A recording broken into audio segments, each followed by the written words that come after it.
all for that diss track thing, Joy, a couple of days ago. Everybody was like, whoa, Collins, you don't have any cred. You don't have any street cred, Collins. You don't understand young guys. I said, I don't understand diss tracks, but I understand it. And that's a bad look when you're recruiting LeBron James and you're coming off a year when you shot 45% at the free throw line and Lonzo Ball's doing a diss track and a music video. So yesterday, Ice Cube, does he have any credibility? I asked him about the diss track. That ain't cool. It just ain't. So if you were Magic, would you move Lonzo? Are you that disappointed? No, not that disappointed.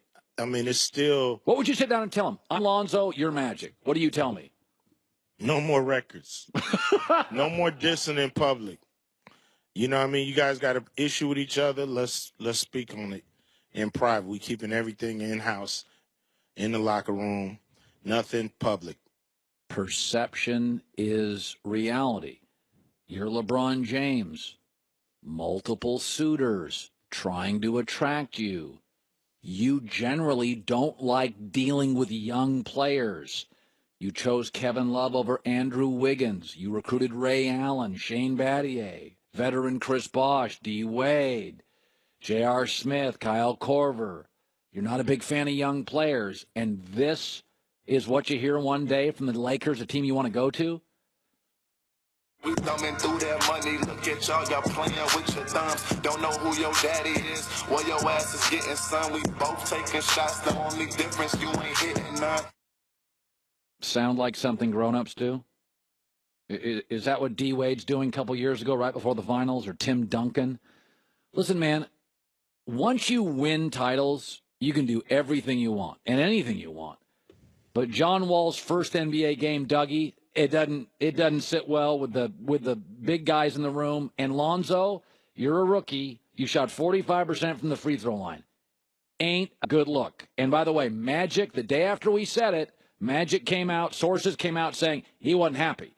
It's not about whether I get diss tracks, but I do get business. It is really bad business.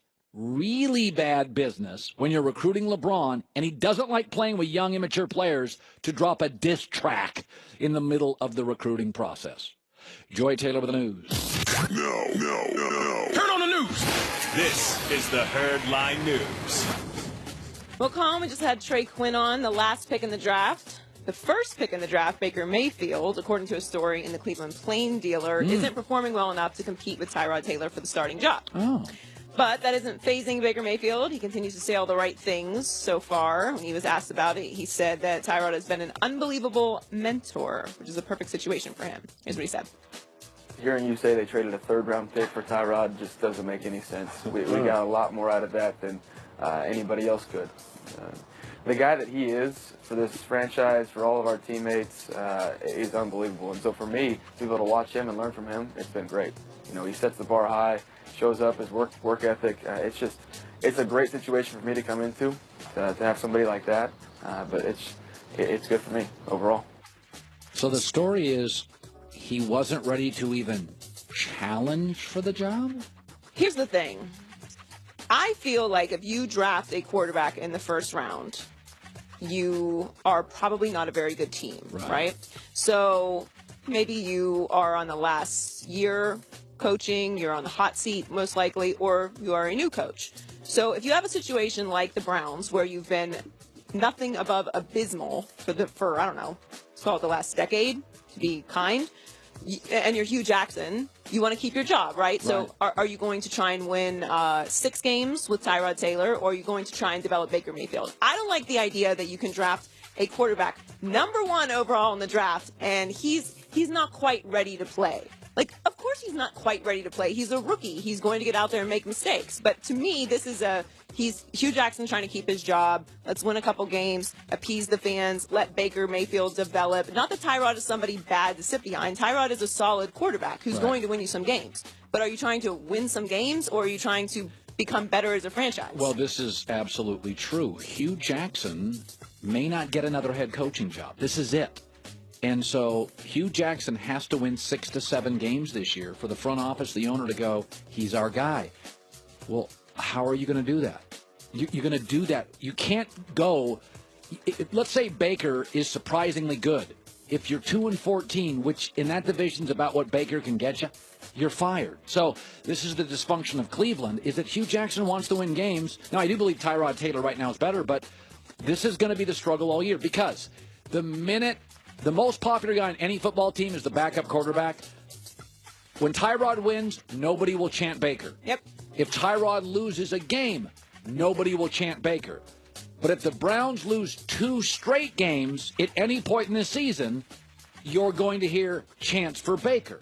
And they're going to lose 2 games in a row at some point in the first half of this season. And when LeBron leaves, this is the best. Forget it. It's the biggest job in town. I'm fine with it, and I do believe that Tyrod is better right now than Baker, but just it's about keeping your job. It's not really about letting Baker develop. Sticking with rookie quarterbacks, Ravens rookie quarterback Lamar Jackson has been turning heads at OTAs and minicamp, and one person who says he's been nurturing and mentoring him is RG3. So he did an interview with SI.com, and RG3 said, "I'm trying to help nurture him as much as I possibly can so that when he flies away, he is ready to fly away. Because when you watch it fly away, at that point, it's up to that bird. I try to take that and look at it in a positive way to try and help Lamar navigate a lot of the things that I had to navigate on my own." I don't know exactly what he's talking about. Yeah, not exactly. I do think that if RG3 is giving him some tips for how to not become a disaster after your rookie year, then that's helpful, but RG3 actually had a nice rookie year. It was more ego and vanity with him. he had a great rookie year. Yeah. But, then he decided that he was going to be a pocket quarterback and change the way that he plays football entirely, and he couldn't stay healthy because he couldn't figure out how to slide. I actually think RG3 at this stage, rookie year, was better than Lamar Jackson. But I think Lamar appears to be a little more coachable and a little more humble, which I think goes a long way in the NFL. Yeah, they definitely have 2 different personalities, although they keep getting compared to each other. And finally, some very unflattering footage of Cam Newton came out yesterday after some very young kids were teasing him. In the video, it's unclear what was said to Cam exactly, but he did look like he didn't like it, and he got in the kid's face. So here, let's take a look at this. Cam. Not playing off. You know what? Oh, no. What happened in the Super Bowl?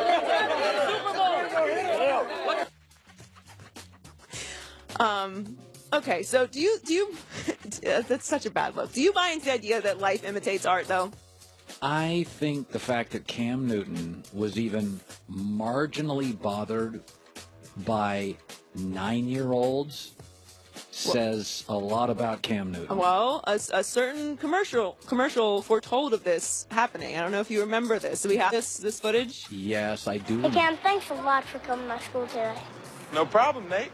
I promise to exercise and eat right. Don't forget 60 minutes of play a day, right? And I'll grow up to be big and strong like you. Absolutely. And play in the NFL. Yes, sir. And be drafted #1. Maybe. And become the starting quarterback of the Panthers. Okay. You can be my backup. Excuse me? And make Panthers fans forget about you. And become your mom's favorite player. Whoa.